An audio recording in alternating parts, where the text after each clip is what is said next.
দেখতে দেখতে চলে এলো টি-20 বিশ্বকাপ। 2024 সালে দক্ষিণ আফ্রিকাকে হারিয়ে টি-20 বিশ্বকাপে শিরোপা জিতেছিল ভারত। এর ঠিক 2 বছর পর সেই ভারতের মাটিতেই অনুষ্ঠিত হতে যাচ্ছে টি-20 বিশ্বকাপের আগামী আসর। ভারত ও শ্রীলঙ্কা যৌথভাবে আয়োজন করবে এবারের বিশ্বকাপ। বিশ্বকাপে আছে বাংলাদেশও। কোন গ্রুপে পড়ল বাংলাদেশ? টি-20 বিশ্বকাপে এবার অংশ নিচ্ছে 20টি দল। তাদেরকে ভাগ করা হয়েছে 4টি গ্রুপে। প্রতিটি গ্রুপে আছে 5টি করে দল। বাংলাদেশ পড়েছে সি গ্রুপে। গ্রুপ পর্বে বাংলাদেশের সঙ্গী ওয়েস্ট ইন্ডিজ, ইংল্যান্ড, নেপাল ও প্রথমবারের মতো টি-20 বিশ্বকাপ খেলতে আসা ইতালি। আপাত দৃষ্টিতে গ্রুপটাকে খুব একটা কঠিন মনে হচ্ছে না। নেপাল ও ইতালিকে হয়তো আমরা হারিয়েই দেব। ওয়েস্ট ইন্ডিজ ও ইংল্যান্ডের ভিতর যে কোনো এক দলকে হারালেই আমরা নিশ্চিত করব সুপার 8। কিন্তু কাজটা কি এতটাই সহজ হবে? গ্রুপ পর্বে বাংলাদেশের খেলা পড়েছে 2টি ভেন্যুতে। বাংলাদেশ তাদের প্রথম 3টি ম্যাচ খেলবে কলকাতার ইডেন গার্ডেন্সে। গ্রুপ পর্বের শেষ ম্যাচটি হবে মুম্বাইয়ের ওয়াংখেড়ে স্টেডিয়ামে। টি-20 বিশ্বকাপে বাংলাদেশের প্রথম ম্যাচ 7 ফেব্রুয়ারি। কলকাতা ইডেন গার্ডেন্সে বাংলাদেশের প্রতিপক্ষ 2বারের টি-20 বিশ্বকাপ চ্যাম্পিয়ন ওয়েস্ট ইন্ডিজ। 9 ফেব্রুয়ারি ঠিক একই স্টেডিয়ামে বাংলাদেশ মুখোমুখি হবে প্রথমবারের মতো বিশ্বকাপ খেলতে আসা ফুটবলের দেশ ইতালির বিপক্ষে। 14 ফেব্রুয়ারি কলকাতার ইডেন গার্ডেন্সে গ্রুপ পর্বের 3য় ম্যাচে বাংলাদেশের প্রতিপক্ষ টি-20তে এই মুহূর্তে সবচেয়ে শক্তিশালী দল ইংল্যান্ড। কলকাতায় 3টি ম্যাচ খেলার পর বাংলাদেশ উড়াল দিবে মুম্বাইয়ে। 17 ফেব্রুয়ারি বাংলাদেশের প্রতিপক্ষ Nepal. West Indies, Italy, England ও নেপাল এই 4 প্রতিপক্ষের ভিতর বাংলাদেশ আসলে কয়টিকে হারালে সুপার 8-এ যেতে পারবে? গ্রুপ সংখ্যা হলো 4টি। প্রতি গ্রুপে আছে 5টি করে দল। সেই 5টি দল থেকে প্রতি গ্রুপ থেকে 2টি করে দল উঠবে সুপার 8-এ। সুপার 8-এর হবে আবার 2টি গ্রুপ, 4 বা 4। সেই 4 গ্রুপ থেকে সেরা 2 দল উঠবে সেমিফাইনালে, অন্য গ্রুপ থেকে সেরা 2 দল উঠবে সেমিফাইনালে। সো সমীকরণটা এরকমই। বাংলাদেশের গ্রুপে যদি আমরা কার্যত শক্তিশালী দল ধরি তাহলে সেটা অবশ্যই ওয়েস্ট ইন্ডিজ এবং ইংল্যান্ড। টি-20তে নেপালকে আমরা আগেও হারিয়েছি। নেপাল আমাদের তুলনায় অনেক কম শক্তিশালী দল, এটা আমরা সবাই জানি। মানে নেপাল আসলে সহযোগী দেশ, তাদের শক্তিমত্তার দিক বলেন, মাঠের পারফরমেন্স বলেন, সব কিছু আসলে বাংলাদেশের চেয়ে অনেক নিচুতে। সো আমরা ধরেই নিচ্ছি আমরা নেপালকে হারিয়ে দেব। প্রথমবারের মতো বিশ্বকাপ খেলতে আসছে ইতালি। অবিশ্বাস্য এক বাছাই পর্ব শেষ করে তারা আসলে টি-20 বিশ্বকাপের মূল পর্বে জায়গা করে নিয়েছে। ইতালিকে আমরা চিনি ফুটবলের দেশ হিসাবে। তারা রেকর্ড 4বারের ফুটবল চ্যাম্পিয়ন। তারা যে আসলে ক্রিকেটে এত ভালো করবে সেটা আসলে কেউ হয়তো 2-3 বছর আগেও এক্সপেক্ট করেনি। কিন্তু এবারের বাছাই পর্বে ইউরোপিয়ান অঞ্চল থেকে তারা অসম্ভব দারুণ পারফরমেন্স করে তারা আসলে বিশ্বকাপের মূল পর্বে জায়গা করে নিয়েছে। এটা আসলে তাদের ক্রিকেটের ইতিহাসে সবচেয়ে বড় অর্জন। অন্যদিকে বাংলাদেশের গ্রুপের সবচেয়ে শক্তিশালী প্রতিপক্ষ ইংল্যান্ড। আমরা সবাই জানি টেস্ট হোক, ওয়ানডে হোক কিংবা টি-20, ইংল্যান্ডের আক্রমণাত্মক ক্রিকেট আসলে প্রতিপক্ষের বুকে কাঁপন ধরিয়ে দেয়।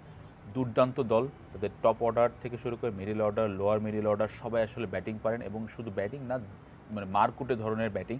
তারা আসলে টি-20 ক্রিকেটেও 200 হরহামেশাই করছেন, 200, 250, মানে এটা তাদের কাছে খুব মামুলি একটা ব্যাপার। তাদের বোলিং সাইডটাও দারুণ। তো এই গ্রুপ থেকে, সি গ্রুপ থেকে ফেভারিট আসলে ইংল্যান্ড। এটা আসলে সবাই মোটামুটি ধরেই নিয়েছে যে ইংল্যান্ড আসলে পরের রাউন্ডে যাবে। তাহলে বাকি থাকলো মাত্র একটি স্পট, ওয়েস্ট ইন্ডিজ ও বাংলাদেশ। এই 2 দলের ভিতর কে আসলে পরের রাউন্ডে যাবে?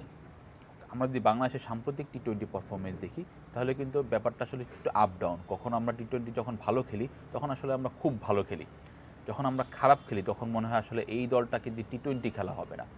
2025 সালের পুরো বছর জুড়েই আমাদের আসলে পারফরমেন্সের গ্রাফটা অনেক আপ ডাউন করেছে।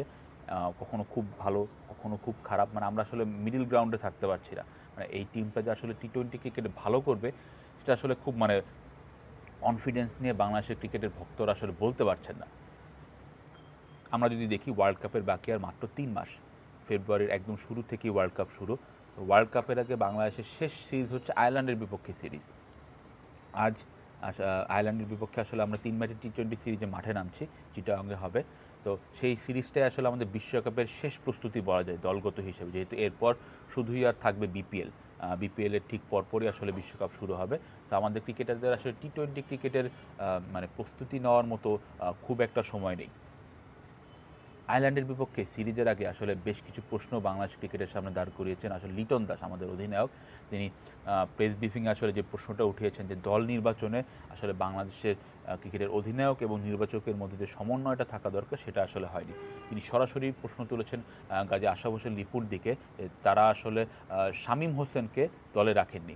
লিটন চেয়েছিলেন বাঁহাতি ব্যাটার শামীম দলে থাকুক, যদিও শামীমের শেষের 3 ম্যাচের পারফরমেন্স খুবই বাজে। তিনি আসলে ডাক 1-1 মানে এরকম ধরনের একটা তার পরিসংখ্যান। তারপরও তিনি শামীমকে চেয়েছিলেন যে তিনি আসলে বাঁহাতি ব্যাটার, শেষের দিকে তিনি আসলে ভালো কিছু রান এনে দিতে পারেন দলকে, কিন্তু নির্বাচকরা সেটা চাননি, তারা শামীমকে দলের বাইরে রেখেছেন। লিটন আসলে এটা নিয়ে একেবারেই খুশি নন। তিনি আসলে নিজের বেশ কিছু ক্ষোভের জায়গা থেকে বলেছেন যে দল নির্বাচনে অধিনায়কের কোনো মতামত না হয় না। তিনি আসলে তার দলকে কীভাবে সাজাবেন, কে দলে থাকবে কে দলে থাকবে না, সে ব্যাপারে শুধুমাত্র নির্বাচকরাই সিদ্ধান্ত নেয়।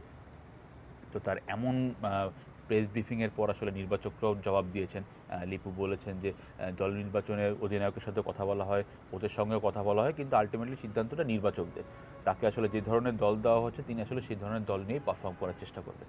তো এইরকম বিশ্বকাপের ঠিক আগে আয়ারল্যান্ডের বিপক্ষে আমাদের শেষ সিরিজ, সেই সিরিজের আগে নির্বাচক এবং অধিনায়কের ভিতরে দ্বন্দ্বটা আসলে বাংলাদেশের ক্রিকেটের জন্য খুব ভালো একটা লক্ষণ নয়।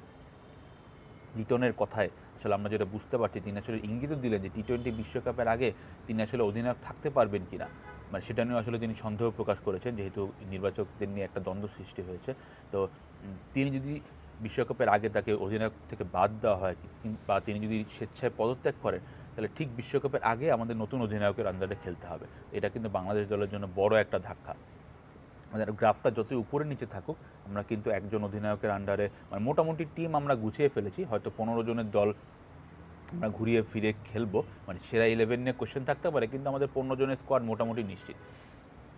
কিন্তু এই মুহূর্তে যদি অধিনায়ক চেঞ্জ করতে হয়, তাহলে আসলে বাংলাদেশের অধিনায়ক কে হবে টি-20-তে, মানে এটা আসলে একটা বড় প্রশ্ন দাঁড়াবে যে মিরাজ, শান্ত বা নতুন কেউ, মানে তাকে আসলে প্রস্তুতি নেওয়ার মতো কোনো সিরিজও তিনি পাবেন না। দেখা গেলো সরাসরি বিশ্বকাপে তাকে আসলে দলকে নেতৃত্ব দিতে হবে।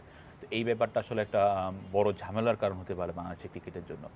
সো বিশ্বকাপের আর খুব বেশি দিন বাকি নেই। বাংলাদেশ আসলে আয়ারল্যান্ডের বিপক্ষে সিরিজে একটা ভালো কিছু করে বিশ্বকাপের প্রস্তুতিতে সারতে চাইবে। চিটাগংয়ে খেলা, আমাদের চেনা গ্রাউন্ড। টেস্টে কিন্তু আমরা আয়ারল্যান্ডকে 2-0 ব্যবধানে হোয়াইট ওয়াশ করেছি। টি-20 কমপ্লিটলি ডিফারেন্ট একটা খেলা, এখানে আসলে রানের খেলা হবে। চিটাগংয়ের পিচও আসলে মিরপুর বা সিলেটের চেয়ে কিছুটা ভিন্ন হবে, এটা আমরা সবাই জানি।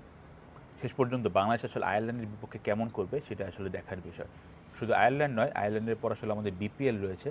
আমরা সবাই জানি বিপিএল টি-20-র খেলা, এখানে প্রচুর রান উঠবে, প্রচুর একটা আয়োজনের ব্যাপার আছে। বিশেষ করে সামনে যেহেতু বিশ্বকাপ, সবাই তরুণ ক্রিকেটাররা সবাই চাইবে বিপিএলে ভালো কিছু করে আসলে টি-20 স্কোয়াডে যেন ঢুকে যায়, এবং যারা আসলে অলরেডি স্কোয়াডের মানে মূল মেম্বার তারাও চাইবে নিজেদের ঝালিয়ে নিয়ে ভালো একটা পারফরমেন্স করে যেন নিজের জায়গাটা যেন পোক্ত করা যায় বিশ্বকাপে। সবাই বিশ্বকাপে যেতে চাইবে, বাকি সব দেশ আসলে বিশ্বকাপকে কেন্দ্র করে নিজেদের সাজিয়ে নিচ্ছে।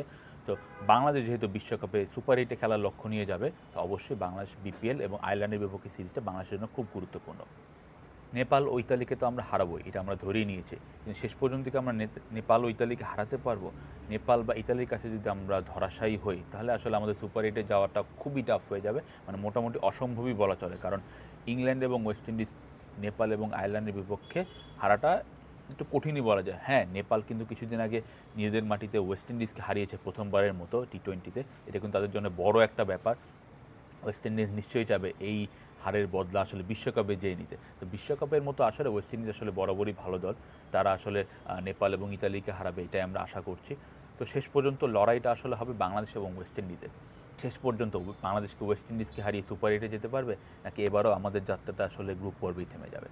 তো আশা করছি বাংলাদেশ টি-20 বিশ্বকাপের প্রস্তুতিটা খুব ভালো মতো নেবে, এবং টি-20 বিশ্বকাপে আমরা খুব ভালো কিছু করে সুপার 8-এ যেহেতু যেতে পারবই, সুপার 8 থেকে আমাদের লক্ষ্য সেমিফাইনাল কিংবা ফাইনালও হবে, এমনটাই আশা আসলে বাংলাদেশের ক্রিকেট ভক্তরা করছেন।